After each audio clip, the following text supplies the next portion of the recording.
ay ganito, na ang ginagawa ng buklod tao ay dapat bigyan ng halaga ngayon. Sapagkat pinag-uusapan dito ay kahandaan, pagsalba sa buhay at ari-arian.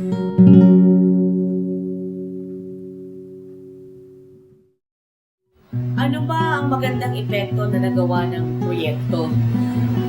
Una ay pagpapataas ng kapasidad ng mga tao sa komunidad. Lalong-lalong na doon sa bawat zone ng buong Barangay Banaba.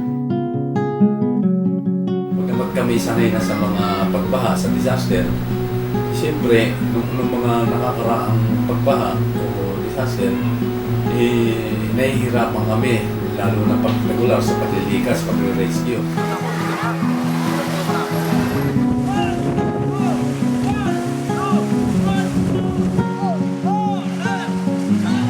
Mga gawain bago dumating ang disaster, habang may disaster, pagkatapos ng disaster, na may kinalaman sa pagpapababa ng panganib, peligro sa ating mga lugar sa pamamagitan ng pagpapababa ng ating mga vulnerabilidad at pagpapataas ng ating mga kapasidad.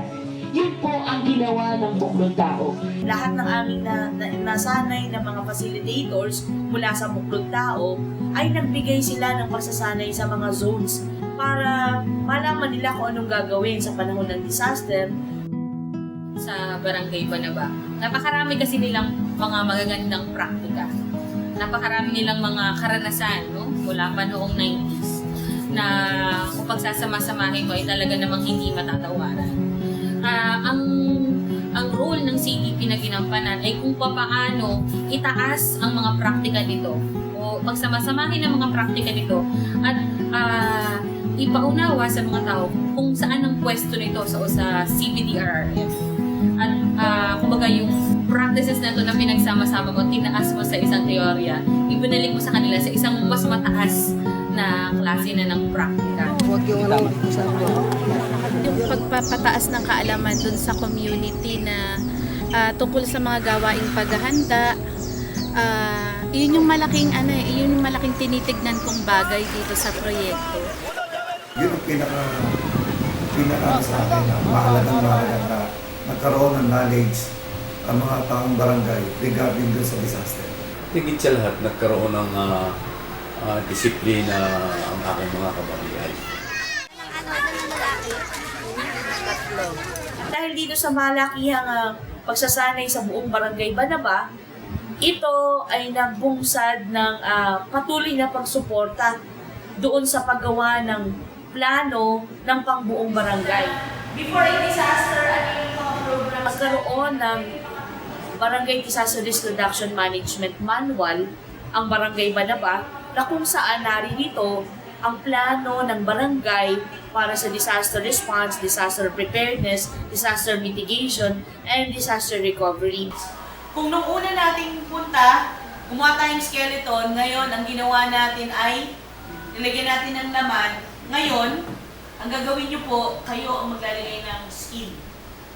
Ayoko ng skin. But I want to have the manual to have an attire. Yan yung kauna-unahan ng ginawa. Sa buong bayan ng San Mateo, tayo yung lumalabas na mayroong pinaka-comprehensibong pag-allocate nung budget na inilalaan para doon sa buong taon ng BDRRM.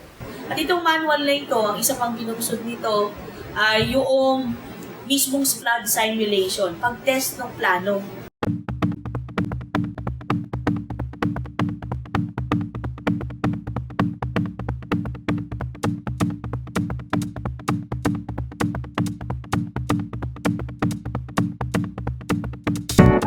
Kita ho namin na talagang medyo mahirap-hirap yung kalagayan na yun. So, sana po patuloy pa huli yung palakasin yung organisasyon. Palakpakan po natin ang ating mga sarili. Meron din tayong mga livelihood opportunities na binigay sa mga taga-Banaba na nakakatulong doon sa mga pamilya sa buong barangay. Na negosyo ay makakatulong doon sa pagpapatatag ng komunidad.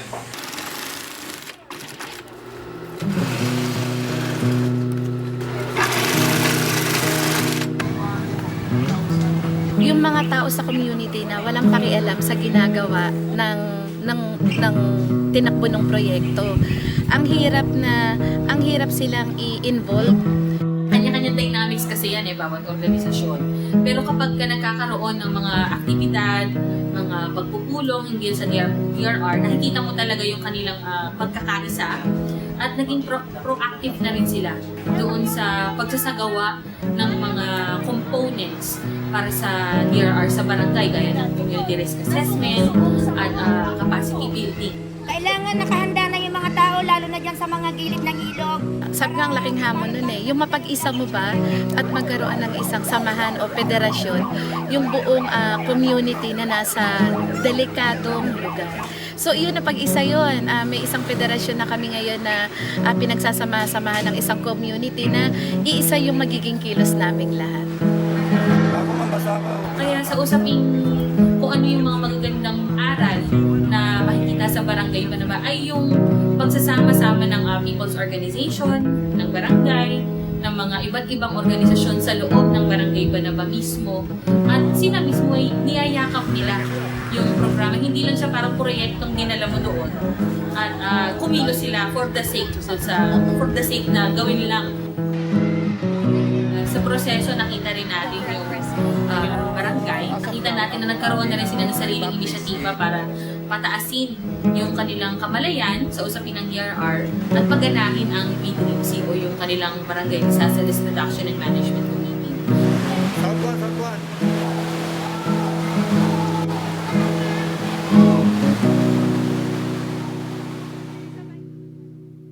Bago mag-undoy, merong pag-amin sa barangay at ganoon din naman sa mga people's organization na hindi masyadong maayos ang mga koordinasyon at iba pang mga bagay. Talagang totoo, nagkaroon hindi pagkakaintindihan ng mga nakakaraang panahon.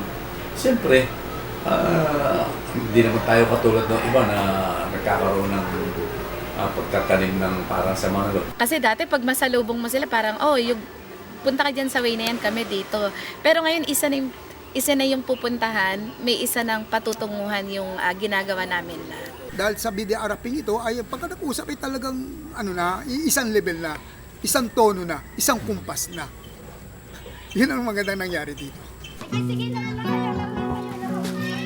Paano palaganapin ito sa iba pang mga komunidad sa loob ng San Mateo? Hindi lang naman kami isang isla rito, isang barangay lang, Banaba.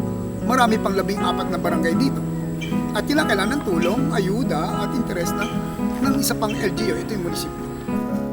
Itong mga ginawang ito, hindi lang ang nakinabang ay ang buong Barangay Banaba. Inilagay natin to at isinare natin to sa buong San Mateo sa pamamagitan ng pagsasanay sa Technical Working Group o yung Municipal Disaster Risk Reduction Management Council. Nung sinanay natin sila rin naman ang nagsanay sa 14 pang barangay sa buong San Mateo.